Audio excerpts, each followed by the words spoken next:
recently I've really spent more time taking this message and looking at it from a leadership perspective. Because let's face it, we need good leadership. And we've seen people who've had a lot of trauma in their lives try to be leaders. And we've seen people who've had a lot of trauma in their lives interact with leaders. And it doesn't always go very well. So the National Safety Council actually came out and said, here's a bunch of issues that interrupt our workplace, right? Drug use, alcohol use, changes behavior, decline in job performance. Here's the emotional responses we talked about, resistance to change at work, right? You can see all these things that all of a sudden, yeah, I recognize that in my workplace. And what I'm convinced happens when we have these issues and they interact with our relationships that we've been trying to cultivate and build, and we find that there's a conflict. Because let's face it, any of these things happen in your job, it's going to be a conflict. Right? It's really a broken trust. And they've had a lifetime of broken trust. And now they walk into your door and you've done your due diligence and everything that you can do to get them hired. You've hired the best person you can, and then it doesn't work out and you wonder why. Well, maybe it's perhaps because of everything they had going on in their life that you just didn't know about.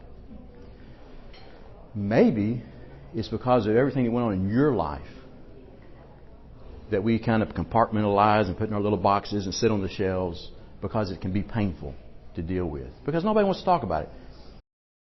So trauma is an event, a series of events or circumstances, okay, experienced by an individual, physically or emotionally harmful or life-threatening. Now, trauma can be a one-time event, right? I mean, it could be a 9/11 traumatic, one-time bad event. It could be a bad car accident, right? That obviously is traumatic. But it could be something that started, as I said earlier, in your childhood and has these long-lasting effects. And the thing about trauma that we're going to learn about today is that it really affects your ability to function. And all these executive functions that we have, I got to make right decisions. I got to make good decisions. Well, if my brain is just going crazy, it's hard to make good decisions. That's why in times of crisis, particularly we see it on a national level oftentimes because it gets covered in the media, things aren't going right. It could be. It could be. I'm not saying it always is. It could be. Because they don't know how to handle a crisis because their brain shuts down because perhaps of the trauma that's in their lives. Here's my 3 insights. Number 1, the opposite of trauma-informed leadership is toxic leadership. Everything that we know is bad about leadership, I'm convinced if you understand it, the opposite of that is trauma-informed.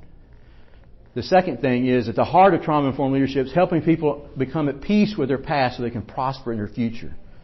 Right? Why do we act the way we do in those businesses? Why do we have these events that cause us to be dysregulated? Why do we yell at people? Why do we lie to people? Why do we break our relationships and say things that we don't mean and do things we shouldn't do? It's because we're afraid. We're afraid. We're afraid of showing our true emotions. We're afraid of saying, not in a mean way, but saying what we really think for fear of getting fired. We're afraid we won't make a sale. We're afraid. You fill in the blank. People are afraid. And I'm convinced a lot more than what we talk about. And so I'm all about trying to help people find peace. Finally, the last one.